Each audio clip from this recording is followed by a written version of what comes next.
विमान 9527 पर सुहानी और अन्य कई लोग एक घेरे में बैठे थे और परगेटरी सिटी के बारे में जी यान की व्याख्या सुन रहे थे। सुहानी ने इसे एक वाक्य में संक्षेप में प्रस्तुत किया, कुलीन सर्वश्रेष्ठ योद्धाओं का जमावड़ा और भयंकर प्रतिस्पर्धा। हालांकि अगर ऐसा नहीं होता तो ये परगेटरी सिटी नरक का शहर कैसे हो सकता था। मूल रूप से परगेटरी सिटी पहुंचने में 1 महीना लगता, लेकिन विमान की मदद से इसमें 5 दिन से भी कम समय लगा। जी यान ने साफ खिड़की से बाहर देखा, अपने सामने स्थित ब्लड मिस्ट फॉरेस्ट रक्तधुंध वन की ओर इशारा किया और सुहानी से कहा, वह प्रसिद्ध ब्लड मिस्ट फॉरेस्ट है। यह एकमात्र रास्ता है जो परगेटरी सिटी को बाहरी दुनिया से जोड़ता है। ये पूरे साल खून की धुंध से ढका रहता है, इसमें कई जादुई जानवर हैं और बहुत कम लोग हैं। ये बहुत खतरनाक है। चलो नीचे चलते हैं, सुहानी ने कुछ देर सोचने के बाद कहा। क्योंकि वह जानती थी कि इस बार वह परगेटरी सिटी अपनी शक्ति का दिखावा करने नहीं बल्कि मुख्य रूप से अनुभव के माध्यम से सीखने आई थी, इसलिए उसे खुद को सामान्य रखना चाहिए। और यह विमान, यहाँ तक कि परगेटरी सिटी के 3 एल्डर्स की नावें भी इसकी तुलना नहीं कर सकती थीं। क्या ये कुछ ज़्यादा ही दिखावटी नहीं था? सुहानी को लगा कि यह कुछ हद तक अनुचित है। जी यान ने मुस्कुराते हुए कहा, परगेटरी सिटी का एक नियम है, चाहे वह कोई भी हो, परगेटरी सिटी में प्रवेश करने के योग्य होने के लिए उसे ब्लड मिस्ट फॉरेस्ट से पैदल गुजरना ही होगा। बेचैन और अन्य लोगों की चोटें लगभग ठीक हो गई हैं। हमारा अनुभव प्रशिक्षण ब्लड मिस्ट फॉरेस्ट से शुरू होता है। सुहानी ने अपने दिमाग में सोचा और विमान धीरे धीरे नीचे उतरा और अंततः जमीन पर स्थिर रूप से रुक गया। सबके बाहर आने के बाद सुहानी के दिमाग ने फिर से आदेश दिया और विमान सिकुड़कर मुट्ठी के आकार के मॉडल जहाज में बदल गया, जो एक आभूषण जैसा लग रहा था। विमान को अपने पास रखने के बाद सुहानी ने आसपास के वातावरण का निरीक्षण किया। पहले हवा से नीचे देखते हुए उसने केवल ये देखा था कि नीचे का जंगल खून की धुंध से घिरा हुआ था। ये लाल दिख रहा था, लाल रंग के अलावा वह कुछ और नहीं देख सकती थी। प्राचीन पेड़ों से घिरा हुआ एक मीनार की तरह जो आसमान को छू रहा था। हवा के बीच में हरी भरी पत्तियां थीं जो आसमान को छिपा रही थीं और सूरज को ढक रही थीं, परत दर परत पूरे जंगल को ढके हुए थीं। अन्य जंगलों के विपरीत साल भर खून की धुंध छाई रहने के कारण सभी प्राचीन पेड़ लाल रंग के थे। पत्तियां, शाखाएं और यहाँ तक कि तना भी खून की तरह लाल थे, जो बहुत भयानक लग रहा था। चलो, हम यहाँ ज्यादा देर तक नहीं रुक सकते, जी यान उनसे आग्रह कर रही थी। सुहानी ने हवा में खून की हल्की गंध सूंघी, त्योरी चढ़ाई और धीमी आवाज में कहा, हवा में मौजूद खून की धुंध जहरीली है। अगर कोई लंबे समय तक यहाँ रहता है तो छोटे मामलों में वह मानसिक रूप से भ्रमित हो सकता है या गंभीर मामलों में वह बेहोश कोमा में रह सकता है। कोई आश्चर्य नहीं कि यहाँ बहुत कम लोग हैं, लगभग कोई मानवीय निशान नहीं है। यहाँ कई जादुई जानवर हैं, हमें सावधान रहना होगा, जी यान ने धीमी आवाज में याद दिलाया। कभी कभी परगेटरी सिटी की टीमें शिकार करने के लिए बाहर जाती हैं, लेकिन वे यहाँ ज्यादा से ज्यादा 3 दिन ही रह सकती हैं। 3 दिन से ज्यादा रुकना खतरनाक होगा। क्या तुम अपनी चोटों से उबर गए हो? जी यान ने चिंता के साथ बेचैन यंग को खींचा। बेशक, मैं ठीक हो गया हूँ, कोई निशान भी नहीं बचा है। ये सब सुहानी की वजह से है, बेचैन यंग ने अपनी छाती थपथपाई, यह जताते हुए कि सब ठीक है। सुहानी की नज़र लैन हुआन पर पड़ी। सुहानी के पूछने का इंतजार किए बिना वह अपने दांत दिखाते हुए उज्ज्वल रूप से मुस्कुराया और बोला, चिंता मत करो भाभी, अन्य मिंग और मैं भी बिल्कुल ठीक हैं। फिर भी तुम्हें बहुत सावधान रहना चाहिए, सुहानी ने आदेश दिया। बेचैन यंग और जी यान ठीक थे। उन्होंने यात्रा के दौरान सुहानी और नानगोंग लियुन का अनुसरण किया था और रास्ते की सभी कठिनाइयों को पार किया था। उन्हें कई आकस्मिक अवसर मिले थे, इसलिए अब वे पहले से ही 10वीं रैंक के चरम पर थे। लेकिन लैन हुआन और अन्य मिंग नहीं थे। वे अपने परिवार में रहकर साधना कर रहे थे, इसलिए अब वे केवल 8वीं रैंक के चरम पर थे, जिसने सुहानी को चिंतित कर दिया। सुहानी ने अपना मन बना लिया। परगेटरी सिटी की इस यात्रा के दौरान इन दोनों लोगों लैन हुआन और अन्य मिंग की ताकत को बढ़ाना ही होगा, अन्यथा भविष्य में उनके बीच का अंतर बहुत बड़ा हो जाएगा और उनका एक साथ आगे बढ़ना मुश्किल होगा। आगे बढ़ते हुए सुहानी ने यही सोचा। कहा जाता है कि ब्लड मिस्ट फॉरेस्ट रक्तधुंध वन की गहराई में एक बहुत ही भयानक खतरा मौजूद है। एक बार जब वह क्रोधित हो जाता है तो पूरे ब्लड मिस्ट फॉरेस्ट में संभवतः एक बड़ा भूकंप आ जाएगा और तुरंत एक जानवरों की लहर आ सकती है, जी यान ने चलते हुए कहा। इसलिए हमारे लिए बेहतर होगा कि हम चक्कर लगाकर जाएं और सीधे जंगल के बीच से न गुजरें। क्या ऐसा हो सकता है कि आज तक कोई जंगल के सबसे गहरे हिस्से तक नहीं पहुंचा हो? सुहानी ने उत्सुकता से पूछा। मास्टर, सिटी मास्टर को निश्चित रूप से कोई समस्या नहीं होगी। तीनों एल्डर्स को भी इसे करने में सक्षम होना चाहिए। बाकी लोगों के बारे में कुछ कहना मुश्किल है। जी यान ने अपने हाथ फैला दिए, यह जताते हुए कि उसे नहीं पता। जी यान की चेतावनी के बाद सुहानी सीधी रेखा में नहीं चली। जंगल इतना शांत था कि जमीन पर पड़ रहे कदमों की सरसराहट के अलावा कोई और आवाज़ नहीं थी। सुहानी के समूह के लोगों ने भी एक दूसरे से बात नहीं की। वे सभी जल्दबाजी में चल रहे थे। अरे! अचानक सुहानी ने आश्चर्य से एक चीख निकाली और 2 कदम आगे दौड़ी। ये पर्पल लिंक ग्रास बैंगनी लिंक घास है। पर्पल लिंक ग्रास मास्टर अपोथेकेरी के लिए एक बहुत ही आवश्यक जड़ी बूटी थी। ये बहुत दुर्लभ थी, उसे यहाँ इसे देखने की उम्मीद नहीं थी, और वहाँ सिर्फ एक नहीं बल्कि 3 थीं। सुहानी की आंखें चमक रही थीं और वह खुशी से मुस्कुराए। वह स्पष्ट रूप से बहुत अच्छे मूड में थी। सुहानी ने बिना कोई छोड़े तीनों पर्पल लिंक ग्रास इकट्ठा कर लीं। इसके तुरंत बाद उसकी नज़रें किनारों पर मौजूद फूलों और घास पर ध्यान देने लगीं। ये सभी बहुत अच्छी जड़ी बूटियां थीं। सुहानी के पास अब गोलियां बनाने का कौशल था, लेकिन उसके पास औषधीय सामग्रियों की इतनी कमी थी कि उसके पास गोलियां बनाने के अनुभव की कमी थी। अन्यथा युन लुओ रेड लॉर्ड्स जैसी शक्तिशाली आग होने पर उसकी दवा बनाने की क्षमता केवल एलिट अपोथेकेरी तक ही कैसे सीमित रह सकती थी। जब वह ग्रैंडमास्टर अपोथेकेरी के पद पर पहुंचेगी तभी वह नानगोंग लियूयुन से मिल सकती थी, इसलिए सुहानी अपनी दवा बनाने की क्षमता को बेहतर बनाने के लिए दृढ़ संकल्पित थी। यहाँ इतनी सारी बेहतरीन जड़ी बूटियां हैं, अगर आप उन्हें बिना लिए केवल देखते रहें तो ये स्वर्ग के उपहार की बर्बादी होगी। लोगों से दूर होना भी अच्छा है। तुम देखो, यहाँ कितनी सारी दुर्लभ जड़ी बूटियां हैं। सुहानी ऐसी दिख रही थी जैसे उसे रास्ते में कोई अनमोल खजाना मिल गया हो। वह बार बार हैरान हो रही थी। नतीजतन जियान और बेचैन यंग भी बहुत व्यस्त हो गए। वे सभी सुहानी को जड़ी बूटियां इकट्ठा करने में मदद करने में व्यस्त थे। औषधीय सामग्रियों को इकट्ठा करने के कारण उनका मूल नियोजित मार्ग भटक गया था। यह मूल रूप से 3 दिन की पैदल यात्रा थी, लेकिन अब 3 दिन बीत चुके थे और वे रास्ते का केवल 1/3 हिस्सा ही चल पाए थे, क्योंकि सुहानी लगातार जड़ी बूटियों के लिए रास्ता भटक कर चल रही थी। वास्तव में ये सुहानी का इरादा नहीं था। सुहानी को लगा कि दवा इकट्ठा करने की गति थोड़ी धीमी थी। अचानक उसने अपना सिर थपथपाया और उसे याद आया कि उसके स्पेस जादुई आयाम में वेरिएंट बबूल का पेड़ नामक एक पौधा था। इसलिए उसने जल्दी से वेरिएंट बबूल के पेड़ को बाहर निकाल दिया। वेरिएंट बबूल का पेड़, जो कि एक पौधे वाला जादुई पालतू जानवर था, जड़ी बूटियों वाले पौधों के प्रति एक प्राकृतिक आकर्षण लगाव रखता था। और जब उसे पता चला कि वह अपनी छोटी मालकिन के लिए कुछ कर सकता है, तो वह खुशी से उछल पड़ा। नतीजतन 4 पैरों वाला वेरिएंट बबूल का पेड़ उत्साह में आगे की ओर उछला और सुहानी और अन्य लोग उसके ठीक पीछे पीछे चले। औषधीय सामग्रियों को खोजने की वेरिएंट बबूल के पेड़ की क्षमता के बारे में कोई संदेह नहीं था। सुहानी और अन्य लोग केवल रास्ते का अनुसरण कर सकते थे और कई 100 मीटर के दायरे में ही औषधीय सामग्रियों को देख सकते थे, लेकिन वेरिएंट बबूल का पेड़ अलग था। भले ही दूरी कुछ किलोमीटर दूर क्यों न हो, जब तक पर्याप्त जादुई ऊर्जा थी, वह इसे महसूस कर सकता था। इसके अलावा पौधों के बीच संचार के ऐसे तरीके भी थे जिन्हें इंसानों के लिए समझना मुश्किल था, इसलिए जो खोजने में वेरिएंट बबूल का पेड़ सक्षम था, सुहानी और अन्य लोग नहीं कर सकते थे। वेरिएंट बबूल के पेड़ के रास्ता दिखाने से सुहानी बिल्कुल एक बाघ की तरह अजेय हो गई थी। नतीजतन जंगल में लगातार आश्चर्य की आवाज़ें सुनाई दे रही थीं। वाह! 7 स्टॉर्स एट लीव्ड ग्रास। यहाँ तो इसका पूरा गुच्छा है। जल्दी से इसे खोदो। अरे! रेड क्लाउड लिंडेन फ्लावर, ये फूल इतने अच्छे से कैसे खिल सकते हैं? जल्दी इसे ले लो। कमाल है। Purple 8 star leaves. इतने हरे भरे पर्पल 8 स्टार लीव्स पहले कभी नहीं देखे। इन सभी को जड़ से उखाड़ लो। सुहानी उत्साह से चीखने ही वाली थी। वहाँ ढेर सारी औषधीय जड़ी बूटियाँ थीं। इन जड़ी बूटियों के साथ वह दवा बनाने में बहुत सारा अनुभव प्राप्त कर सकती थी और मास्टर रैंक अपोथेकेरी में पदोन्नत होने की तैयारी कर सकती थी। जड़ी बूटियां इकट्ठा करते समय समय कैसे बीता, इसका पता ही नहीं चला। सौभाग्य से सुहानी अपने साथ एम्परर ग्रेड हीलिंग पैनासिया सम्राट स्तर की जीवनदायिनी औषधि लाई थी।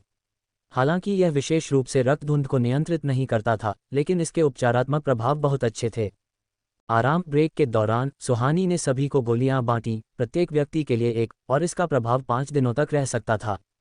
हम अभी कहाँ हैं? सुहानी ने उत्साह से जड़ी बूटियों की गिनती पूरी करने के बाद जी यान को खाना लाते हुए देखा और मुस्कुराते हुए पूछा। जी यान के भाव थोड़े चिंतित लग रहे थे। वह सुहानी के बगल में बैठ गई और आह भरते हुए बोली, ब्लड मिस्ट फॉरेस्ट में दृश्यता बहुत कम है, हमारे पास कोई नक्शा नहीं है, और मैं सामान्य दिनों में भी ब्लड मिस्ट फॉरेस्ट में बहुत कम ही आती हूँ, और पिछले कुछ दिनों से तो हम बस गोल गोल घूम रहे हैं, इसलिए इस सवाल का मैं जवाब नहीं दे सकती। सुहानी को अचानक एहसास हुआ कि मामला बड़ा था। तुम्हारा मतलब है हम खो गए हैं? हाँ, जी यान ने कंधे उचकाए। हम सच में खो गए हैं। सौभाग्य से तुम्हें बहुत कुछ मिला है, इसलिए यह कोई नुकसान नहीं है। लेकिन चिंता मत करो, परगेटरी सिटी के शिष्य अक्सर ब्लड मिस्ट फॉरेस्ट में मिशन करने आते हैं। अगर हम किसी से टकरा गए तो स्वाभाविक रूप से हम उनके साथ बाहर निकल सकते हैं। सुहानी ने अपने पास मौजूद दवा के बारे में सोचा और आसानी से सिर हिला दिया। वे गोलियां उनके लिए ब्लड मिस्ट फॉरेस्ट में 1 और महीने तक घूमने के लिए काफ़ी थीं। हालांकि उनका उपयोग करना थोड़ा खेदजनक बर्बादी था, लेकिन क्या करें, उसका मास्टर ही ऐसा था जो एम्परर ग्रेड की गोलियां बना सकता था। जब भी वह अपने हाथ फैलाती, उसका मास्टर उसे वे दे देता। बातचीत के बीच में ही अचानक सुहानी की भौहें थोड़ी सिकुड़ गईं।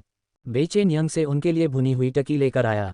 ये देखकर कि सुहानी का चेहरा ठीक नहीं लग रहा था, उसने पूछा, लुओ लुओ, तुम्हारा चेहरा ठीक नहीं लग रहा है, क्या बात है?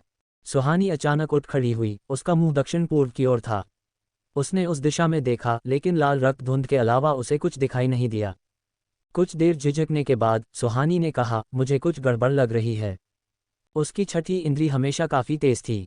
जब उसे खतरे का आभास होता तो खतरा जरूर आता था, और इसमें कभी कोई गलती नहीं हुई थी। इस समूह में सुहानी के पास सबसे मजबूत व्यवहारिक शक्ति और सबसे मजबूत जादुई शक्ति थी। उसकी बातें सुनकर सभी गंभीर हो गए और सुहानी के चारों ओर एक एक करके खड़े हो गए। क्या हमें यहाँ से चलना चाहिए? जी यान ने धीमी आवाज़ में पूछा। उसने देखा कि सुहानी का चेहरा ठीक नहीं था और उसका दिल ढोल की तरह धड़क रहा था। आखिरकार इस धुंध भरे जंगल में हर जगह खतरे थे। वे पहले इनसे बचने में सक्षम थे, जिसका मुख्य कारण वेरिएंट बबूल का पेड़ था। चूंकि वेरिएंट बबूल का पेड़ पौधों के साथ संवाद कर सकता था और वहां के मूल पौधे स्वाभाविक रूप से जानते थे कि शक्तिशाली जादुई जानवरों का क्षेत्र कहां था, इसलिए वे इस तरह से अब तक सुरक्षित रास्ता तय कर पाए थे। अगर हम हर समय इससे बचते रहे तो ये हमारे प्रशिक्षण में कोई मदद नहीं करेगा। सुहानी ने सामने देखा, उसकी आंखें गहरी और गंभीर थीं, लेकिन उनमें एक चमक भी कौन थी। मत भूलो, हमारा ब्लड मिस्ट फॉरेस्ट में आने और परगेटरी सिटी जाने का उद्देश्य खुद को साधना और प्रशिक्षित करना ही है। जब जी यान ने यह सुना, हालांकि वह सहमत थी, लेकिन फिर भी थोड़ी चिंतित थी। बेचैन यंग और अन्य लोग भी इंतजार कर रहे थे, आसन खतरे का इंतजार कर रहे थे। सरसराहट, सरसराहट, एक हल्की सी आवाज़ सुनाई दी। यह आ रहा है। सुहानी गंभीर दिखी और उसने धीमी आवाज़ में उन्हें याद दिलाया। सभी ने सतर्कता से सिर हिलाया। एक अगरबत्ती के जलने जितने समय, लगभग 15-30 मिनट के बाद सरसराहट की आवाज़ और करीब आ गई। कितनी अजीब आवाज़ है, ये डरावनी लग रही है। जियान ने अपनी बांह की त्वचा को मला, रोंगटे खड़े होने पर। अगर मैं गलत नहीं हूं तो यह एक समूह है, 1 या 2 नहीं। सुहानी रुकी और जियान से बोली, आंख मूंदकर आगे मत दौड़ना। जब वह पल आएगा तो हम इसे तेज और आसान बनाने के लिए स्पेस ग्रेविटी अंतरिक्ष गुरुत्वाकर्षण तकनीक का उपयोग कर सकते हैं। स्पेस ग्रेविटी, जियान ने पलकें झपकाईं। उसे क्यों नहीं पता था? जब हम रोमिंग ड्रैगन्स सीक्रेट टेरिटरी में गए थे तो मेरी नथिंगनेस ऑफ स्पेस अंतरिक्ष की शून्यता शक्ति स्पेस ग्रेविटी में उन्नत हो गई थी और इसकी ताकत दोगुनी हो गई थी। सुहानी ने मुस्कुराते हुए कहा, यह अच्छा है, समूह के हमलों से निपटने का ये सबसे अच्छा तरीका है। जियान ने तुरंत काफी राहत महसूस की। उसी क्षण आगे से खतरे की एक चीख सुनाई दी, एक महिला की मदद के लिए लगाई गई तेज चीख। सुहानी ने जियान की ओर देखा, उसकी आंखों में उत्साह की एक झलक थी। कोई है? हाँ, एक महिला। जियान भी बहुत उत्साहित थी। क्या तुम दोनों खुद महिलाएं नहीं प्रबसी हो? एक महिला को देखकर तुम्हारी आंखें इस तरह क्यों चमक उठीं? बेचैन यंग ने नाखुशी से कहा, चाहे वह महिला हो या पुरुष, जब तक वह इंसान है तब तक सब ठीक है। जियान ने बेचैन यंग का कंधा थपथपाया। युवा लड़के, क्या तुम नहीं जानते कि हम अभी रास्ता भटक चुके हैं? जब वे बात कर रहे थे, सामने बैंगनी रंग की पोशाक में एक आकृति दिखाई दी। वह लगभग 17 या 18 साल की लड़की थी। उसका चेहरा स्पष्ट रूप से नहीं देखा जा सकता था, लेकिन वह दुबली पतली थी, बैंगनी रंग की पोशाक पहने हुए, एक तितली की तरह आगे उड़ दौड़ रही थी। उसकी गति बहुत तेज थी और वह पलक झपकते ही वहां पहुंचने वाली थी। उसके कपड़े देखकर जियान ने सुहानी के कान में फुसफुसाया, परगेटरी सिटी की बाहरी शिष्या। सुहानी ने मन ही मन खुशी मनाई कि आखिरकार उन्हें रास्ता दिखाने वाला कोई इंसान मिल गया। ये बुरा नहीं था, लेकिन ऐसा लगा कि सुहानी कुछ जल्दी ही खुश हो गई थी।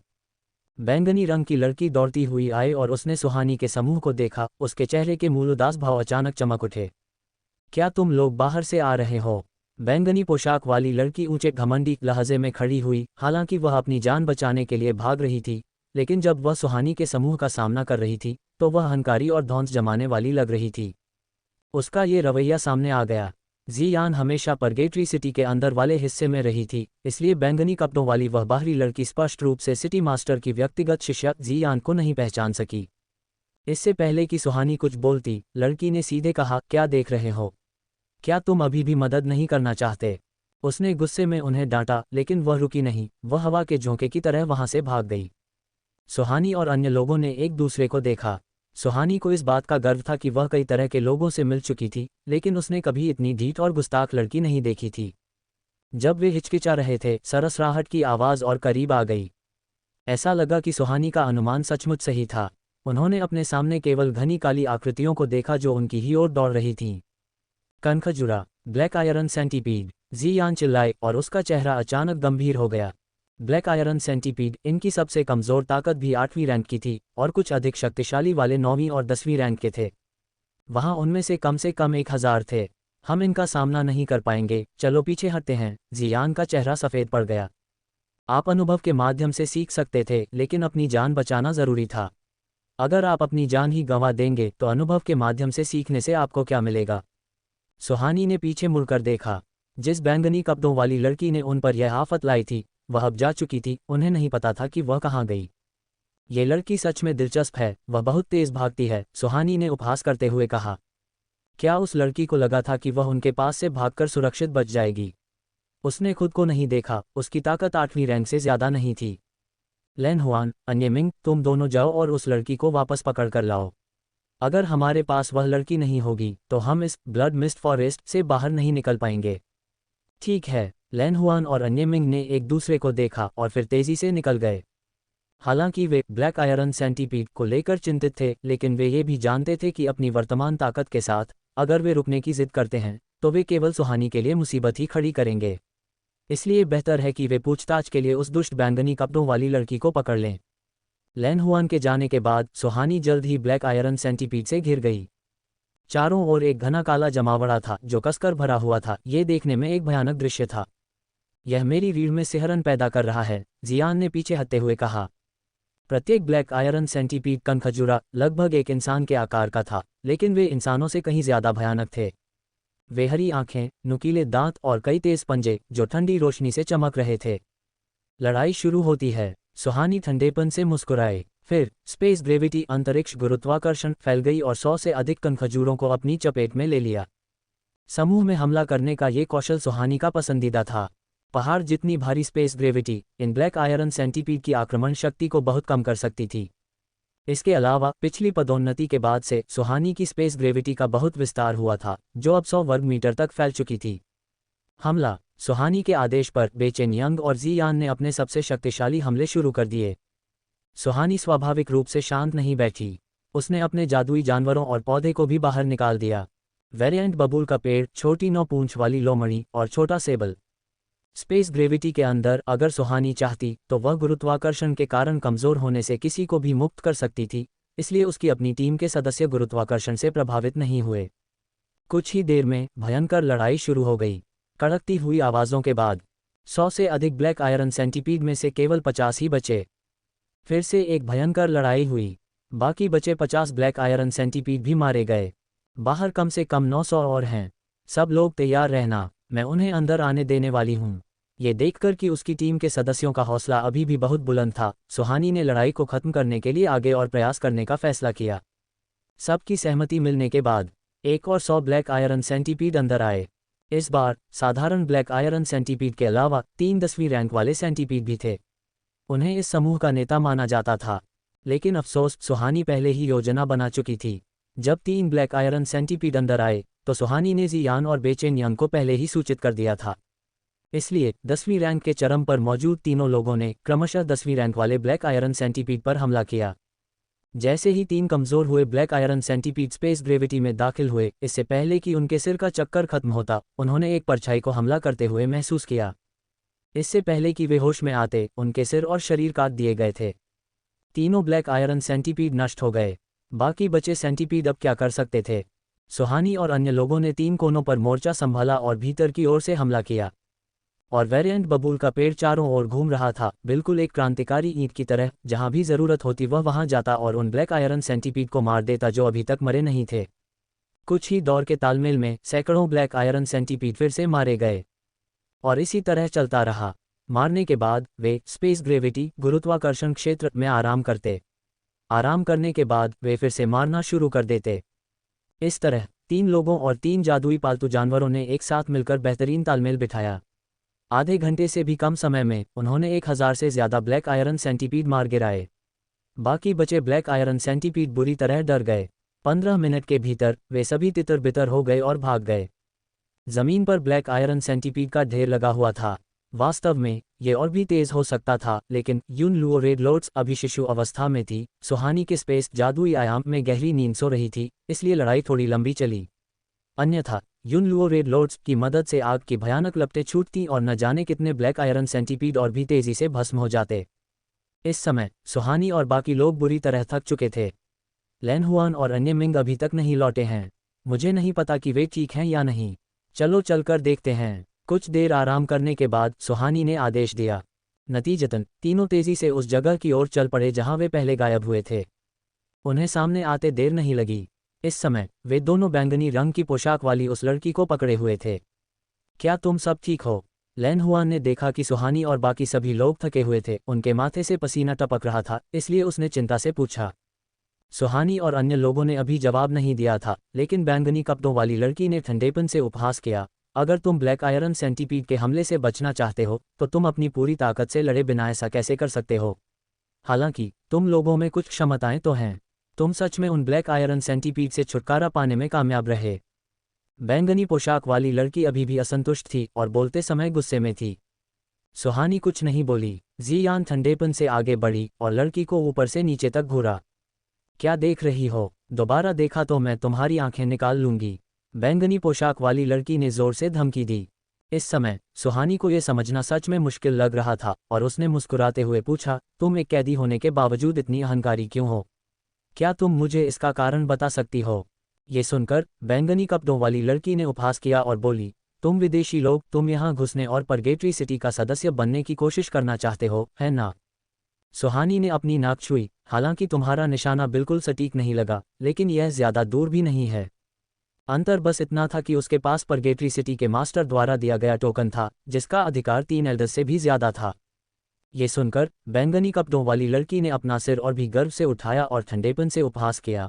मैं तुम्हें बता दूं, परगेटरी सिटी कोई ऐसा शहर नहीं है जहां तुम सिर्फ इसलिए प्रवेश कर सको क्योंकि तुम चाहते हो। तुम्हें जल्द से जल्द यहां से चले जाना चाहिए। क्या तुम्हें इतना यकीन है कि हम अंदर नहीं जा पाएंगे? सुहानी ने अपनी बाहों को मोड़ा और मुस्कुराते हुए पूछा। तुम अंदर नहीं जा सकते, इसलिए इसके बारे में परेशान भी मत हो। जल्दी करो और मुझे जाने दो, वरना जब मेरे साथी आएंगे तो तुम सबको भुगतना पड़ेगा। बैंगनी कपड़ों वाली लड़की बहुत घमंडी थी और उसकी जुबान बहुत तेज थी। क्या परगेटरी सिटी के लोग इतने अनुचित हैं? लड़की, मत भूलो, अगर हमने अभी ब्लैक आयरन सेंटीपीड को नहीं रोका होता तो तुम्हारी जान जा चुकी होती। सुहानी ने लड़की के साथ खिलवाड़ करने के लिए अपने होठों के कोने उठाए। बैंगनी कपड़ों वाली लड़की ने बहुत ही असभ्य तरीके से अपना सिर उठाया। मेरी जान बचाना तुम जैसे आम लोगों के लिए सम्मान की बात है। खैर, ऐसा लगता है कि भले ही हम मर भी जाएं, तो भी हमें एक अगरबत्ती जलानी चाहिए और हमें मरने का यह मौका देने के लिए तुम्हारा आभारी होना चाहिए। सुहानी को लगने लगा कि इस लड़की के दिमाग में कोई समस्या है। बेशक, मेरे दादाजी परगेटरी सिटी में हैं। तुम आम लोगों। बैंगनी पोशाक वाली लड़की ने अपनी पतली उंगलियों से एक एक करके सुहानी और अन्य लोगों की ओर इशारा किया। तुम मुझे जाने दोगे, अन्यथा तुम सब मारे जाओगे। तुम्हारे दादाजी कौन हैं? जियान ने उत्सुकता से पूछा। तुम्हें ये जानने का कोई अधिकार नहीं है कि मेरे दादाजी कौन हैं, क्योंकि मुझे डर है कि अगर मैंने बता दिया तो तुम डर के मारे मर जाओगे। बैंगनी पोशाक वाली लड़की को खुद पर बहुत गर्व था और उसका रवैया बहुत अहंकारी और दबंग था।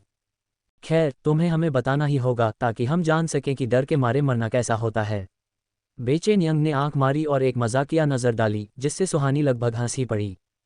चूंकि तुम जानना ही चाहते हो तो मैं तुम्हें बता दूं कि मेरे दादाजी सीरीन पवेलियन शांत मंडप के प्रभारी हैं। बैंगनी कपड़ों वाली लड़की ने बार बार उपहास किया। अब क्या तुम मुझे जाने दोगे? जियान के चेहरे पर एक अजीब सा भाव था। उसने बैंगनी कपड़ों वाली लड़की को देखकर मुस्कुराते हुए कहा, क्या तुम सच में मुझे नहीं जानती?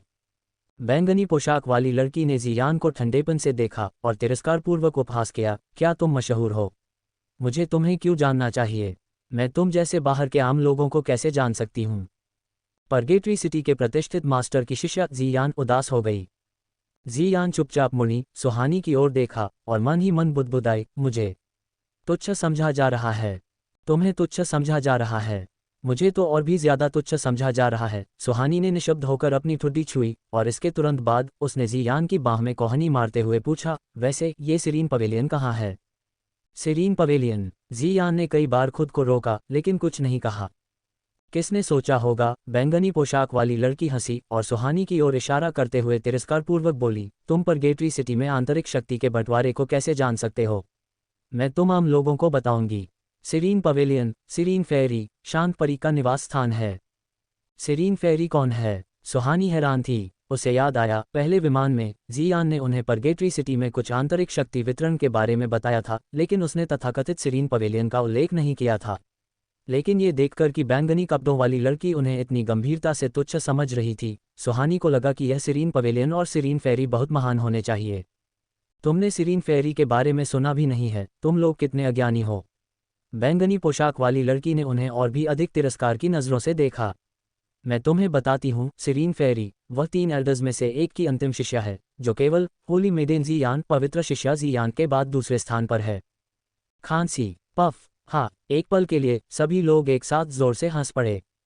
होली मेडेन जियान। सुहानी ने जियान को शरारत भरी नज़रों से देखा और जब उसने देखा कि जियान लगभग पागल चिढ़ चुकी थी तो उसने अपनी नज़रें बैंगनी कपड़ों वाली लड़की की ओर घुमाईं। ये होली मेडेन जियान कौन है, क्या तुम जानती हो? बैंगनी पोशाक वाली लड़की सुहानी को और भी अधिक तुच्छ समझने लगी थी। अवमानना के भाव के साथ उसने तिरस्कारपूर्वक उपहास किया, तुम होली मेडेन जियान को भी नहीं जानती? तुम ही बताओ, क्या तुम आम लोग परगेटरी सिटी में मौत को दावत देने आए हो? वह सिटी मास्टर की व्यक्तिगत शिष्या है, इतना ऊंचा दर्जा है, मैं भला उन्हें कैसे जान सकती हूँ? ओह, तो तुम नहीं जानती? सुहानी ने अपनी हंसी को रोकने की कोशिश करते हुए धीरे से खांसा। हम्फ। बैंगनी कपड़ों वाली लड़की ने ठंडेपन से उपहास किया। उसने आंतरिक दरबार में प्रवेश करने के लिए बाहरी दरबार की परीक्षा पास नहीं की थी, इसलिए स्वाभाविक रूप से वह प्रमुख पदों पर उच्च स्थान पर बैठे लोगों को नहीं जानती थी। ऐसा लगता है कि यह होली मेडेन जियान उस सीरीन फेयरी से कहीं अधिक शक्तिशाली है। सुहानी ने अपनी ठुड्डी छुई और ऐसा व्यवहार किया जैसे वह दुनिया में उथल पुथल देखने के लिए उत्सुक थी और परेशानी विवाद खड़ी करने की कोशिश कर रही थी। वास्तव में उसे इस सीरीन फेयरी में कुछ दिलचस्पी थी। सुहानी को लगा कि उसका हमेशा इन परियों के साथ टकराव ही रहा है। सबसे पहले जेड लेक फेयरी लियाओ और फिर फेयरी यानजिया, जिन्होंने उसका पीछा करने और उसे मारने की हर संभव कोशिश की, और अब एक बार फिर एक और परी आ गई थी, सीरीन फेयरी। सुहानी की बातें सुनकर बैंगनी पोशाक वाली लड़की अचानक क्रोधित हो गई। उसकी छाती तेजी से ऊपर नीचे होने लगी और उसने सुहानी को घूरते हुए कहा, तुम क्या बकवास कर रही हो? अगर तुम नहीं समझती हो तो मत बोलो। क्या बकवास? क्या तुमने खुद ऐसा नहीं कहा? होली मेडेन जियान सिटी मास्टर की व्यक्तिगत शिष्या हैं। सुहानी ने मुस्कुराते हुए लड़की को देखा। जियान ने बेबसी से सुहानी पर एक नज़र डाली, मुड़ी और आराम से एक तरफ बैठ गई, छांव में ठंडी हवा और नज़ारे का आनंद लेने लगी। उसने सोचा कि अगर यह ऐसे ही चलता रहा तो बैंगनी कपड़ों वाली लड़की के साथ खिलवाड़ ही होगा। ये सोचकर वह क्रोधित बैंगनी कपड़ों वाली लड़की को बहुत सहानुभूति से देखे बिना नहीं रह सकी। ये सच नहीं है। हालांकि होली मेडेन जियान सिटी मास्टर की व्यक्तिगत शिष्या हैं, लेकिन वह ताकत, प्रतिष्ठा या सम्मान के मामले में सीरीन फेयरी की प्रतिद्वंद्वी मुकाबले में नहीं हैं। ऐसा कहा जाता है कि हमारी सीरीन फेयरी देर सबेर जियान की जगह ले लेगी और परगेटरी सिटी की नई पीढ़ी की होली मेडेन बन जाएगी। बैंगनी कपड़ों वाली लड़की को सीरीन फेयरी पर बहुत विश्वास था। तुम्हारी सीरीन फेयरी इतनी शक्तिशाली है? क्या उसके मास्टर सिटी मास्टर से ज्यादा शक्तिशाली हैं? सुहानी ने उत्सुक होने का नाटक किया। ये सच नहीं है। सीरीन फेयरी के मास्टर 3 एल्डर्स में से एक हैं, जिनका स्थान तीसरा है। बैंगनी कपड़ों वाली लड़की को खुद पर बेहद गर्व था। सुहानी थोड़ी निशब्द हो गई और उसने निष्कर्ष निकाला, तो 3 एल्डर्स में से एक के शिष्या के मामले संभालने वाले व्यक्ति प्रभारी की पोती होने के नाते तुम्हें बहुत गर्व है। बेशक गर्व है, क्या तुम्हें जलन नहीं हो रही? बैंगनी कपड़ों वाली लड़की ने ऐसे पूछा जैसे कि यह अपेक्षित और अपरिहार्य हो। सुहानी को अचानक अपना माथा पीटने का मन हुआ। क्या वह जल रही है? क्या वह 3 एल्डर्स में से एक की शिष्या के प्रभारी व्यक्ति की पोती से जल रही है? यदि वह सच में ऐसे इंसान की पोती से ईर्ष्या करती तो उसे अचरज था कि क्या सिटी मास्टर उसे तब तक थप्पड़ मारते जब तक कि उसे चक्कर न आ जाए। ठीक है, तुम जा सकती हो। सुहानी ने अचानक शक्तिहीन महसूस किया, अपना हाथ हिलाया और बैंगनी कपड़ों वाली लड़की को जाने दिया। लैन हुआन थोड़ा चिंतित था, सच में। उसने और अन्य मिंग ने उसे बड़ी मुश्किल से पकड़ा था। क्या उसने? सुहानी ने खुद नहीं कहा था कि वे अब खो गए हैं। उसे जाने दो, उसे जाने दो। तुम लोग क्या कर रहे हो? वह 3 एल्डर्स में से एक की शिष्या के प्रभारी व्यक्ति की पोती है। सुहानी ने डरने और नाराज़गी का नाटक करते हुए कहा। अब तुम्हें पता चला कि डरना क्या होता है। बैंगनी कपड़ों वाली लड़की ने गर्व से अपनी ठुड्डी उठाई और सुहानी और अन्य लोगों को नीची नज़र से देखा। लेकिन अब अगर तुम जाना चाहते हो तो यह इतना आसान नहीं है। ओह, तुम ऐसा क्यों कह रही हो? सुहानी मुस्कुराते हुए बहुत ही मासूम लग रही थी।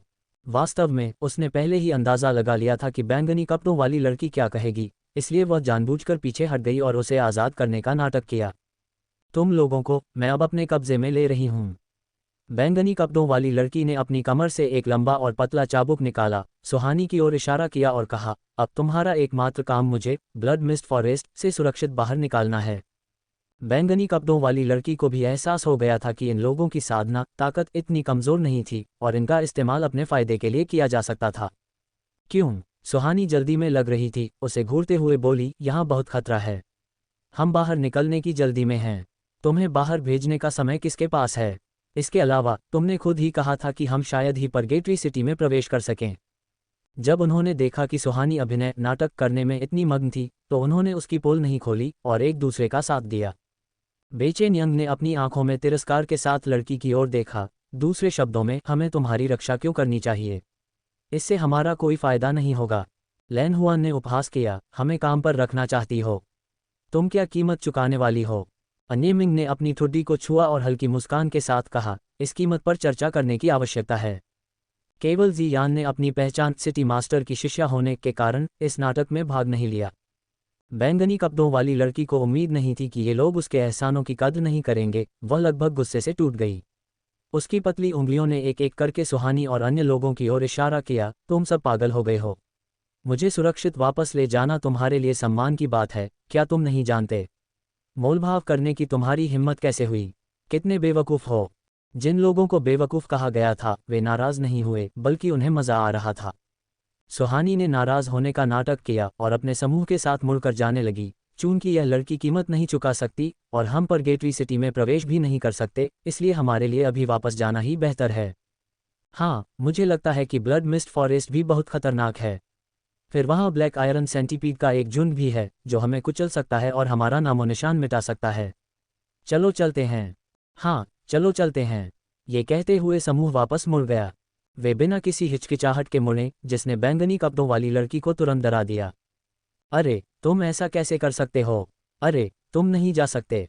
बैंगनी कपड़ों वाली लड़की सुहानी को पकड़ने और उसे रोकने के लिए बेताब थी, लेकिन सुहानी ने तुरंत अपनी आस्तीन झटकी और उससे छुटकारा पा लिया। अरे, रुको। बैंगनी कपड़ों वाली लड़की ने अपना पैर पटका, क्या तुम परगेटरी सिटी में प्रवेश नहीं करना चाहते? मैं तुम्हें अंदर ले चलूंगी। मैं तुम्हें अंदर ले चलूंगी, ठीक है। क्या तुमने यह नहीं कहा था कि बाहरी लोग अंदर नहीं जा पाएंगे? बेचैन यंग ने उसे तीखी नज़रों से घूरा, तुम्हारी कौन सी बात सच है या वे सब झूठ हैं? मैं जाकर सिरीन फेरी से पूछूंगी, तुम्हें अंदर ले जाने का कोई ना कोई तरीका ज़रूर होगा। मुझसे यह मत कहना कि तुम अभी भी मुझ पर विश्वास नहीं करते। बैंगनी कपड़ों वाली लड़की ने नाखुशी से अपने पैर पटके। अचानक उसकी आंखें चमक उठीं।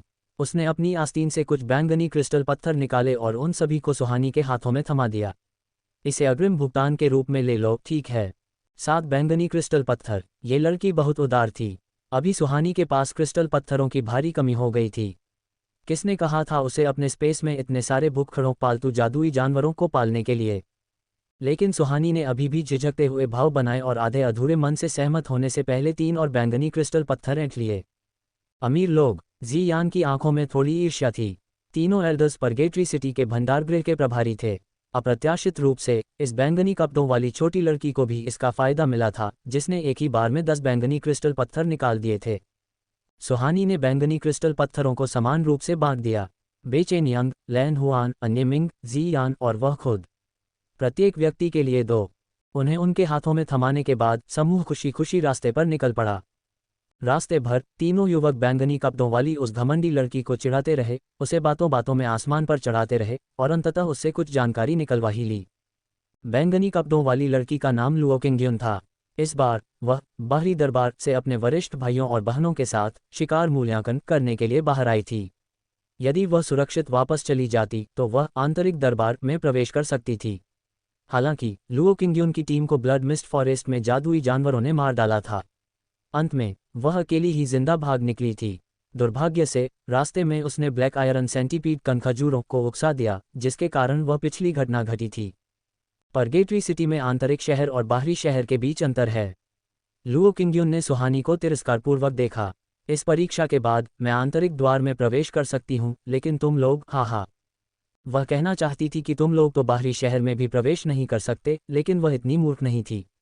उसे अभी भी याद था कि इन लोगों को उसने खुद अपनी रक्षा के लिए चालाकी से वापस साथ चलने के लिए राजी किया था, इसलिए अंत में उसने अपनी बात बीच में ही रोक दी।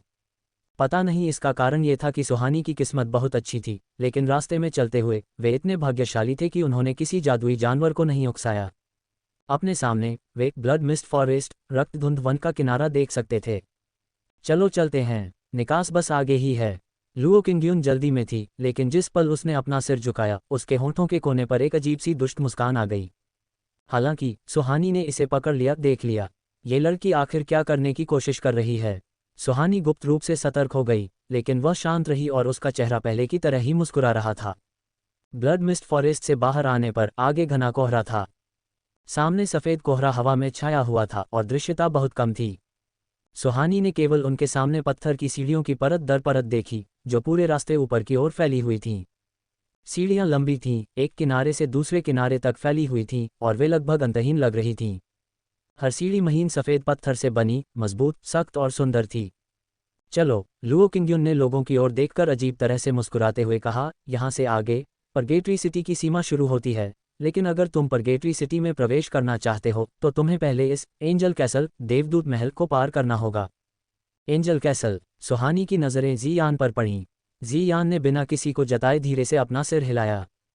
एंजल कैसल वास्तव में परगेटरी सिटी में प्रवेश करने का एक रास्ता था, लेकिन यह एकमात्र रास्ता नहीं था।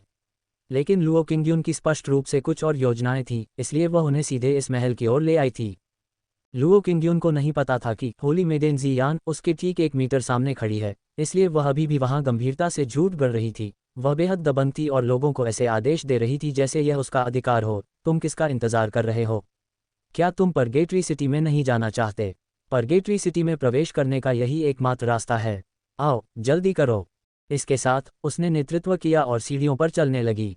एकमात्र रास्ता। ज़ियान की मुस्कान और गहरी हो गई, इसलिए वह सुहानी की ओर झुकी और कुछ शब्द बुदबुदाए। आवाज़ इतनी धीमी थी कि आगे चलने वाली उस युवा लड़की लुओ किंग्युन ने स्पष्ट रूप से इसे नहीं सुना। ज़ियान की बातें सुनने के बाद सुहानी के होंठों के कोने पर एक शैतानी मुस्कान आ गई। अरे, तुम लोग अभी तक ऊपर क्यों नहीं आए? क्या तुम परगेटरी सिटी नहीं जाना चाहते? लड़की ने ठंडेपन से चेतावनी दी। हम इतनी दूर यहाँ तक आ गए हैं, हम बीच में हार नहीं मान सकते। ठीक है, चलो चलते हैं, कौन किससे डरता है? सुहानी ने मानो सारी सावधानियों को हवा में उड़ा दिया, सीढ़ियों पर चढ़ गई और अपनी टीम को लुओ किंग्युन की ओर ले गई। ये सुनकर लुओ किंग्युन ने अपना सिर घुमाया और उसके होंठों के कोने पर मुस्कान ठंडी और खुद पर और भी अधिक गर्व करने वाली हो गई। आओ आओ, इन मूर्ख आम लोगों को पता चले कि बिक जाने के बाद भी धोखा देने वाले के लिए पैसे गिनने में मदद करने का क्या मतलब होता है। ये सोचकर लड़की की गर्व भरी मुस्कान लगभग छलक रही थी। वह समझ नहीं पा रही थी कि बाहरी दुनिया के आम लोग इतने मूर्ख क्यों होते हैं। सुहानी और अन्य लोग, जिन्हें वह मूर्ख समझ रही थी, उसके पीछे पीछे आगे बढ़ने लगे। शुरू में सुहानी को लगा था कि ये सीढ़ियां वैसी ही होंगी जैसी उसने पहले पार की थीं, वे जितना ऊपर जाएंगे उतना ही अधिक जादुई प्रतिरोध होगा। लेकिन सुहानी के आश्चर्य के लिए पत्थर की सीढ़ियां बिल्कुल साधारण लग रही थीं। हालांकि वे घने कोहरे से घिरी हुई थीं, जैसे कि वे बादलों के बीच बहुत ऊंचाई पर हों, लेकिन उनमें चढ़ते वक्त कोई दबाव या प्रतिरोध नहीं था। सीढ़ियां बहुत लंबी थीं, उन्हें पार करने में आधा घंटा लग गया। आखिरी सीढ़ी पर कदम रखते ही 2 शक्तिशाली चमकीले लाल शब्दों एंजल कैसल ने उनका स्वागत किया। एंजल कैसल विशाल सफ़ेद क्रिस्टल पत्थरों से बना था, जिसका शिखर आकाश को छू रहा था। महल के चारों ओर सफ़ेद देवदूतों की मूर्तियां बड़े करीने से व्यवस्थित थीं। सबसे आगे 2 पंखों वाले देवदूत थे, फिर 4 पंखों वाले देवदूत, 6 पंखों वाले देवदूत, 8 पंखों वाले देवदूत और अंत में 10 पंखों वाले देवदूत। याद रखना कि ये मूर्तियां कैसी दिखती हैं। एंजल कैसल में प्रवेश करने के बाद तुम्हारा लक्ष्य इन देवदूतों को मारना है। लड़की लुओ किंग्युन ने एक रहस्यमयी मुस्कान के साथ सबको दिखाने के लिए देवदूतों की ओर इशारा किया। इन देवदूतों को क्यों मारना है? सुहानी ने अनजान बनने का नाटक किया। क्योंकि अगर तुम परगेटरी सिटी में प्रवेश करना चाहते हो तो तुम्हें इन देवदूतों को मारना ही होगा। लड़की लुओ किंग्युन ने बात स्पष्ट नहीं की। हालांकि जब उसने देखा कि सभी की आंखें अभी भी पहले की तरह उलझन में थीं, तो उसने नाराजगी से अपने पैर पटके और नाखुशी से कहा, तुम्हारे पास इतने सारे सवाल क्यों हैं? अगर मैं तुम्हें इसे मारने के लिए कह रही हूं तो बस मार दो। कितने बेकार लोग हो। इस घमंडी और अहंकारी रूप ने जियान का मनोरंजन किया। उसे हंसी आ गई। इन देवदूतों को मारने का क्या फायदा है? उसने मुस्कुराते हुए अपने होंठ उठाए। वास्तव में परगेटरी सिटी की होली मेडेन होने के नाते वह किसी से भी बेहतर जानती थी, लेकिन वह सिर्फ इस लड़की के झूठ बोलने की निचली सीमा का परीक्षण करना चाहती थी। स्पष्ट रूप से लड़की के झूठ की कोई सीमा नहीं थी। मैंने तुम्हें बताया है कि केवल देवदूतों को मारकर ही तुम परगेटरी सिटी में प्रवेश कर सकते हो। तुम आम लोगों इतनी बकवास क्यों करते हो? चूंकि तुम पहले ही ऊपर आ चुके हो, इसलिए अब तुम नीचे नहीं जा सकते। तुम अंदर नहीं जाना चाहते, फिर भी तुम्हें अंदर जाना ही होगा। इसके साथ उसने ठंडेपन से उपहास किया और आगे आगे चलने लगी। जियान ने बताया था कि परगेटरी सिटी में पॉइंट्स बहुत अच्छी चीज़ होते हैं। परगेटरी सिटी में प्रवेश करने से पहले न केवल आप अनुभव से सीख सकते हैं, बल्कि आप अपनी ताकत से पॉइंट्स भी इकट्ठा कर सकते हैं। तो क्यों नहीं? यही मुख्य कारण था कि सुहानी हर समय मुस्कान के साथ इस अहंकारी और बेलगाम लड़की से निपट रही थी। सुहानी के होंठों के कोने पर एक कुटिल मुस्कान आ गई। ठीक है, फिर चलो अंदर चलते हैं। एंजल कैसल बाहर से बहुत भव्य लग रहा था, लेकिन अंदर का रास्ता बहुत संकरा था। रास्ता केवल एक व्यक्ति के गुजरने लायक चौड़ा था, और वहां इतना अंधेरा था कि आप अपने सामने अपना हाथ भी नहीं देख सकते थे। अपने हाथ में एक टोकन लिए हुए लुओ किंग्युन ने हल्के से एंजल कैसल की बाहरी दीवार पर बने काले हाथ के निशान को छुआ, और फिर लाल दरवाज़ा अपने आप खुल गया। सुहानी ने गौर किया कि लुओ किंग्युन का टोकन कांस्य का था, शायद वही प्रसिद्ध कांस्य टोकन। सुहानी ने अपनी ठुड्डी छुई और मन ही मन मुस्कुराए। ऐसा कहा जाता है कि परगेटरी सिटी में कांस्य टोकन सबसे निचले स्तर का टोकन होता है। लुओ किंग्युन, जिसमें श्रेष्ठता की प्रबल भावना थी, को बिल्कुल भी एहसास नहीं हुआ कि उसे तुच्छ समझा जा रहा था। उसने बस गर्व से अपना सिर उठाया, अपनी छाती तानी, और वह सबसे आगे चली। सुहानी उसके पीछे चली, जबकि बेचैन यंग सचेत रूप से सबसे अंत में रहा। उस अंधेरे रास्ते में कोई कुछ नहीं बोला। चारों ओर सन्नाटा था और माहौल तनावपूर्ण व निराशाजनक था। लेकिन जल्द ही यह अंधेरा और संकरा रास्ता खत्म हो गया। रास्ते से बाहर निकलने के बाद नज़ारा चौड़ा हो गया। यह एक खुली जगह थी। आसपास का क्षेत्र काफी चौड़ा था, लगभग एक फुटबॉल के मैदान के आकार का, लेकिन इसमें कुछ भी नहीं था। ये पूरी तरह से खाली था। हालांकि जैसे ही सुहानी और अन्य लोग वहां पहुंचे, अचानक सभी ने केवल इतना देखा कि हर दिशा से काली परछाइयां तेजी से उनकी ओर झपकीं। बहुत जल्द ये काली परछाइयां अपनी जगह पर रुक गईं, एक साथ इकट्ठी हुईं और फिर सुहानी और अन्य लोगों को घेर लिया। इन जादुई जानवरों की शक्ल बहुत अजीब थी। वहां 3 पैरों वाले बैल, काले बालों वाले विशाल वानर और कई पैरों वाले विशाल अजगर थे। सुहानी की आंखें चौड़ी हो गईं और वह थोड़ी हैरान थी। जियान ने किनारे से सुहानी के कान में फुसफुसाया, ये जादुई जानवर एक अलग दुनिया से हैं। ये हमारे महाद्वीप के नहीं हैं, इसलिए तुमने इन्हें पहले कभी नहीं देखा होगा। एक अलग दुनिया से? सुहानी हैरान थी। वह कैसी दुनिया है? ऐसा लग रहा था कि उसने इसके बारे में कभी नहीं सुना था। लेकिन जाहिर है कि यह पूछने का समय नहीं था। इन खूंखार और आक्रामक जादुई जानवरों के सामने उसे पहले उनसे निपटना था। सुहानी ने एक इशारा किया और उसके दोस्तों ने तुरंत एक घेरा बना लिया। हालांकि लुओ किंग्युन जानबूझकर सुरक्षा घेरे के बीच में चली गई और ठंडे चेहरे के साथ आदेश दिया, इन सभी जादुई जानवरों को जल्द से जल्द मार डालो। उस समय ये युवा महिला तुम्हें बहुत सारे इनाम देगी। सुहानी और उसके सभी दोस्तों ने लुओ किंग्युन को ऐसे देखा जैसे वह कोई बेवकूफ़ हो, और फिर चुपचाप वापस मुड़ गए। उसने बिना दिमाग वाले लोग देखे थे, लेकिन उसके जैसी बेवकूफ़ लड़की कभी नहीं देखी थी। आसपास के जादुई जानवरों ने हमला कर दिया। उनमें कुछ कमज़ोर थे और कुछ ताकतवर, लेकिन बड़ी संख्या के कारण उन सभी को एक साथ मारने का कोई अच्छा तरीका नहीं था। लुओ किंग्युन की आंखें चारों ओर ऐसे घूम रही थीं जैसे वह अपने शिकार को ढूंढ रही हो। जल्द ही उसकी तीखी और उत्साहित आवाज़ गूंज उठी, जल्दी करो, 4 पंखों वाला देवदूत, इसे मार डालो। लड़की की आवाज़ चिंतित और उत्साहित थी और वह बार बार चिल्ला रही थी। सुहानी ने वास्तव में उसकी बात नहीं सुनी थी, लेकिन उसके दिमाग में एक अलग ही गणना चल रही थी, इसलिए वह हवा में उड़ी और तेजी से 4 पंखों वाले देवदूत पर हमला कर दिया। 4 पंखों वाले देवदूत का रूप इंसान के समान था। वह पतली, सुंदर और आकर्षक थी, जिसके टखने तक काले बाल थे। उसके पूरे शरीर से एक शुद्ध और पवित्र आभा निकल रही थी। इस तरह की पवित्रता लोगों को इतना मंत्रमुग्ध कर देती थी कि कोई उसे जरा सा भी नुकसान पहुंचाना नहीं चाहता था, मानो उसे दूसरी बार घूरना भी ईशनिंदा पाप हो। हालांकि सुहानी के हाथ में चेंग यंग तलवार बिना किसी हिचकिचाहट के हवा में उड़ी और उस 4 पंखों वाले देवदूत की ओर झपटी, जो किसी परी की तरह पवित्र थी। चेंग यंग तलवार में जादुई चेतना थी, उसे सुहानी के नियंत्रण की आवश्यकता नहीं थी। जब ये लक्ष्य को तय कर लेती तो ये लगातार हमला करती थी। 4 पंखों वाला देवदूत देखने में नाजुक और कमज़ोर लग रहा था, मानो हवा के झोंके से ही गिर जाएगा। लेकिन एक असली लड़ाई के बाद ये पता चला कि ऐसा बिल्कुल नहीं था। इन 4 पंखों वाले देवदूतों की ताकत कम से कम 10वीं रैंक की थी। चेंग यंग तलवार ने उस पर लगातार 12 बार हमला किया, लेकिन 4 पंखों वाला देवदूत हमेशा आखिरी कदम पर बच निकलता था। वह बार बार बच रही थी और उसने देखा कि स्थिति अच्छी नहीं थी, इसलिए वह लड़ते लड़ते पीछे हटने लगी। जब वह रास्ते के किनारे तक पीछे हटी और लगभग रास्ते में कूदने ही वाली थी तो उसने पाया वहां पहले से ही हंस के पीले रंग की पोशाक में एक खूबसूरत युवा लड़की खड़ी थी। वह लड़की मुस्कुराते हुए कोने के सहारे खड़ी थी और अपनी आधी आंखें सिकुड़कर उसे देख रही थी। तुम जाना चाहती हो? यह इतना आसान नहीं है, पहले मुझे पार करो। सुहानी के होंठों के कोने पर एक मुस्कान आ गई, उस मुस्कान में शिकार करने का उत्साह था।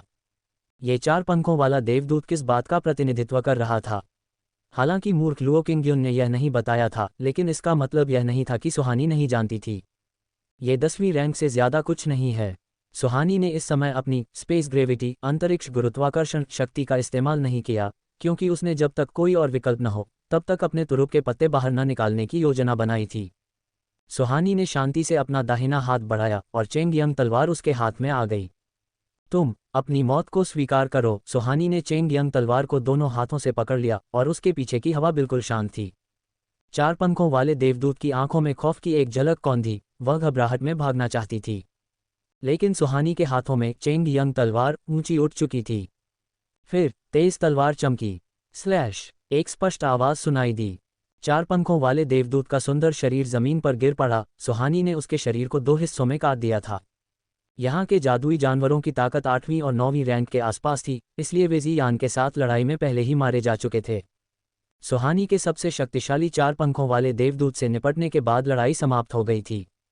इस समय लुओ किंगयुन, जो कभी लड़ाई में शामिल नहीं हुई थी, जल्दी से बाहर कूद पड़ी। उसने अपनी छाती से अपना कीमती टोकन निकाला और एक एक करके जादुई जानवरों को स्कैन करने लगी। लड़ाई के अंत तक जमीन पर पड़े लगभग सभी जादुई जानवरों को स्कैन किया जा चुका था। बेचैन यंग और अन्य लोग बहुत उत्सुक दिख रहे थे। वे समझ नहीं पा रहे थे कि लड़की इन जादुई जानवरों के सिर को टोकन से क्यों स्कैन कर रही थी, और उसकी गति भी बहुत तेज थी। मूल रूप से जब वह टोकन घुमाती तो एक सफ़ेद रोशनी चमकती और फिर वह दूसरे लक्ष्य की ओर जाती और स्कैन करते हुए कहती, मच्छर चाहे कितना भी छोटा हो, वह मांस ही है, इसे बिल्कुल बर्बाद नहीं किया जा सकता। इस समय केवल सुहानी और जियान अभी भी पहले जैसे ही शांत दिख रही थीं।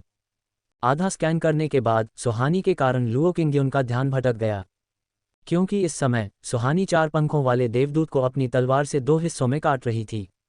लुओ किंगयुन दौड़कर आए। उसका लक्ष्य सुहानी नहीं, बल्कि जमीन पर 2 हिस्सों में कटा हुआ 4 पंखों वाला देवदूत था। वह इतनी उत्साहित थी कि उसकी लार टपकने वाली थी। वह लूट जाने किसी और के ले लेने के डर से 4 पंखों वाले देवदूत के सिर की ओर तेजी से दौड़ी।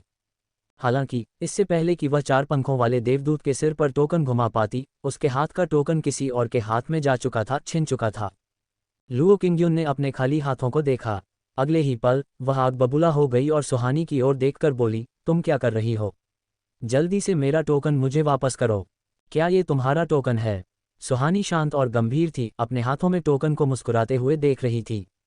ये हथेली के आकार का एक कांस्य पदक था। ये पूरी तरह से कांस्य का था, इसमें कुछ भी खास नहीं लग रहा था। सुहानी ने इसे अपने हाथों से बजाया और उसके कानों में एक तेज और स्पष्ट आवाज आई, क्या तुम मरना चाहती हो? जल्दी से मेरा टोकन मुझे वापस करो। अगर इसमें जरा सा भी नुकसान हुआ तो तुम में से 100 लोग भी इस नुकसान की भरपाई नहीं कर पाएंगे। लुओ किंगयुन स्पष्ट रूप से उग्र थी। उसने धमकी भरे इशारे किए और सुहानी पर हमला करना चाहती थी। हालांकि इससे पहले कि वह सुहानी के करीब आती, जियान ने चुपचाप अपना पैर आगे बढ़ा दिया और केवल एक धीमी आवाज सुनाई दी। लड़की लुओ किंगयुन, जो इसके लिए बिल्कुल भी तैयार नहीं थी, लड़खड़ाए और मुंह के बल जमीन पर गिर पड़ी। उसके नाक से लगभग खून निकलने ही लगा था। कमीनो, तुम्हारी हिम्मत कैसे हुई मेरा अपमान करने की? क्या तुम सब मरना चाहते हो? लुओ किंगयुन जल्दी से उठी। उसने सुहानी की ओर इशारा किया और उसे गालियां दीं। लेकिन उसने अपनी उंगलियां आगे बढ़ाने की हिम्मत की थी और सुहानी के हाथों में मौजूद चेंग यंग तलवार उसकी उंगलियों को ऊपर से नीचे तक काटने के लिए चल पड़ी। सौभाग्य से लुओ किंगयुन ने जल्दी से प्रतिक्रिया करते हुए अपना हाथ पीछे खींच लिया, अन्यथा उसका जैद जैसा सफ़ेद हाथ कट जाता। लुओ किंगयुन चौंक गई और फिर उसकी आंखों में खौफ की एक झलक दिखाई दी।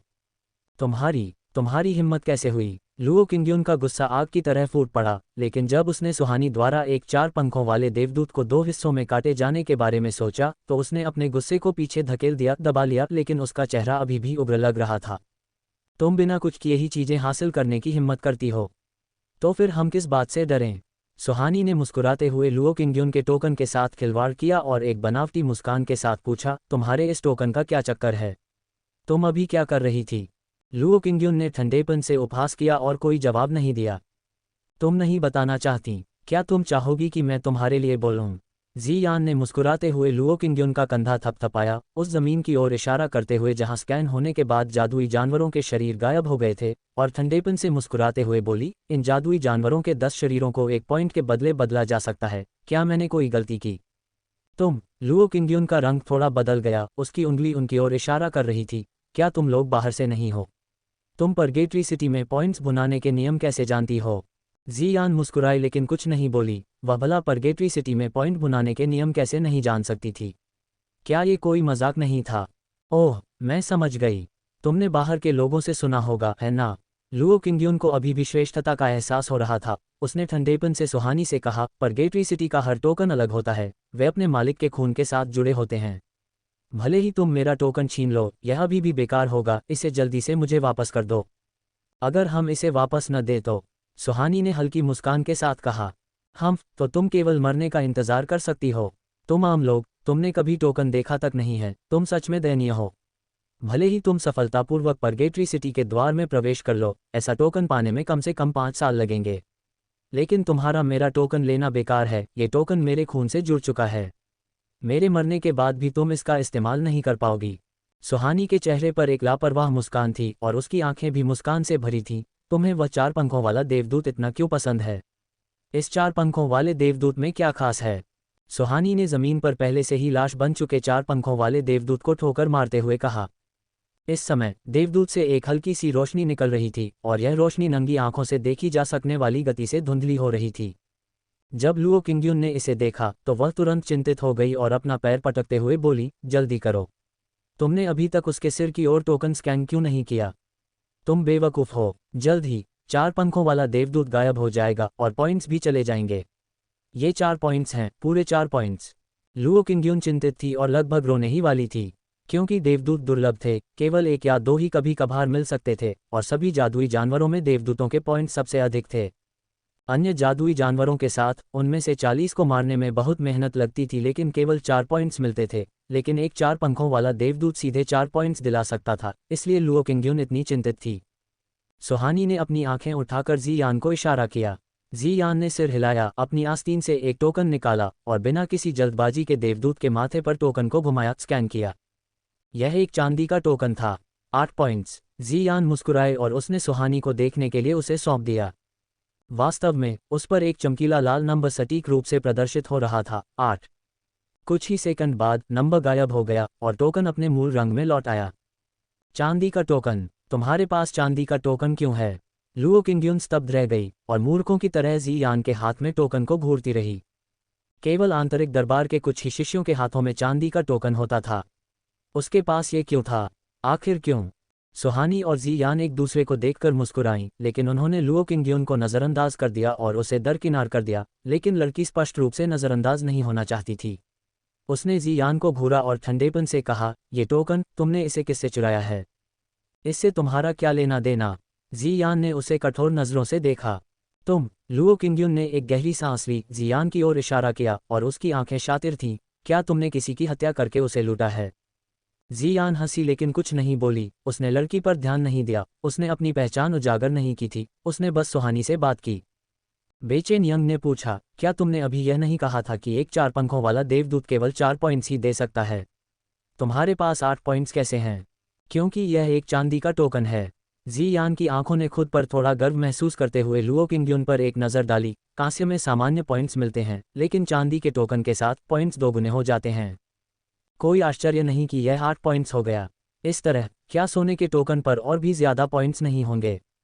बेशक, सोने के टोकन के साथ इसे तिगुना किया जा सकता है, जबकि हीरे के टोकन का उपयोग करते हुए ये कहा जाता है कि पॉइंट्स को 5 गुना तक बढ़ाया जा सकता है। जी यान ने मुस्कुराते हुए कहा। एक हीरा टोकन? क्या तुमने कभी हीरा टोकन देखा भी है? यहाँ तक कि तीनों एल्डर्स के पास भी यह नहीं है, ये केवल सिटी मास्टर के पास है। लुओ किंग्यून ठंडेपन से मुस्कुराए, उसकी आंखें जियान को ठंडेपन से घूर रही थीं। इस टोकन के साथ क्या तुम परगेटरी सिटी में प्रवेश करने की हिम्मत करोगी? क्यों नहीं? जियान ने कंधे उचकाए। ठीक है, चूंकि तुम प्रवेश करने की हिम्मत कर रही हो, तो मैं निश्चित रूप से तुम्हें अंदर ले जाने की हिम्मत करूंगी। लुओ किंग्यून ने वापस जाने के बाद इस मामले की रिपोर्ट शिकायत करने का मन बना लिया था। शायद परगेटरी सिटी के कुलीन शिष्य तब मारे गए जब वे बाहर घूम रहे थे और फिर उनकी हत्या कर दी गई और उनके खजाने लूट लिए गए। वास्तव में अभी उसने केवल सुहानी को डराया था। उन्हें मारने के बाद स्वाभाविक रूप से खून का अनुबंध टूट जाएगा और टोकन का मालिक भी बदला जा सकता है। परगेटरी सिटी में कई शिष्य एक दूसरे के हाथ से पॉइंट्स लेने के लिए एक दूसरे को मार डालते हैं, और वे वरिष्ठ भाई बहन जो उसके साथ ब्लड मिस्ट फॉरेस्ट में शिकार कर रहे थे, हालांकि उन पर वास्तव में जादुई जानवरों ने हमला किया था, लेकिन उसने ही जादुई जानवरों को वहां तक पहुंचाया था, फंसाया था। जब वरिष्ठ भाई बहन हार गए तो वह सामने आए, लोगों को मार डाला, उनके टोकन छीन लिए और पॉइंट्स इकट्ठा कर लिए। इसलिए अब उसके टोकन में बहुत सारे पॉइंट्स थे। परगेटरी सिटी में सभी हत्या की योजनाओं की अनुमति थी, क्योंकि जो लोग हत्या की विभिन्न साजिशों में बच जाते थे वे ही सच्चे कुलीन थे। उसे डर था कि जियान भी ऐसा ही करेगी, उसे मार डालेगी और फिर उसका टोकन छीन लेगी, इसलिए वह सतर्कता से जियान को घूर रही थी, वापस लड़ने के लिए तैयार थी। लेकिन उसे जिसकी उम्मीद नहीं थी वह यह था कि जियान उसे भूल गई थी और बस अपने दोस्तों के साथ बातचीत करना चाहती थी। जियान ने सुहानी से पूछा, क्या हमें सीधे बाहर जाना चाहिए या इसमें खेलकर कुछ पॉइंट्स इकट्ठा करने चाहिए? जियान का मतलब स्वाभाविक रूप से बहुत सारे पॉइंट्स इकट्ठा करना था। परगेटरी सिटी में प्रवेश करने के बाद हर जगह पॉइंट्स का उपयोग किया जाता है, लेकिन पॉइंट्स कमाने के बहुत कम अवसर होते हैं, इसलिए हमें यहाँ कुछ और दिनों तक रहने की कोशिश करनी चाहिए। आखिरकार यहाँ पॉइंट्स कमाना बहुत अच्छा है। जियान ने कहा, यह अभी भी बाहरी क्षेत्र है, तुम जितना आगे जाओगे देवदूतों से मिलने की संभावना उतनी ही अधिक होगी। 4 पंखों वाले देवदूतों की तो बात ही छोड़ो, यहाँ तक कि 6 पंखों वाले और 8 पंखों वाले भी, बस हमें लड़ना होगा। जियान ने जितने उत्साह से कहा, सुहानी और अन्य लोगों की आंखें उतनी ही चमक उठीं। वास्तव में ये प्रशिक्षण के लिए एक बहुत अच्छी जगह थी और पॉइंट्स कमाने का एक शॉर्टकट भी था। अभी जियान के चांदी के टोकन के परीक्षण के बाद सुहानी बहुत खुश थी, क्योंकि उसके हाथ में न केवल एक सोने का टोकन था, बल्कि सिटी मास्टर ने उसे बहुत उच्च अधिकार वाला एक हीरा टोकन भी दिया था। जियान ने अभी कहा था कि पॉइंट्स को 5 गुना तक बढ़ाया जा सकता है। कहने का मतलब यह है कि अगर वह 4 पंखों वाले देवदूत पर अपने हीरे के टोकन का इस्तेमाल करती है तो वह पूरे 20-20 पॉइंट्स कमाएगी। अगर आप जादुई जानवरों को मारना चाहते हैं तो आपको 200 जानवरों को मारना होगा। वह जितना इसके बारे में सोचती वह उतनी ही अधिक उत्साहित होती जा रही थी।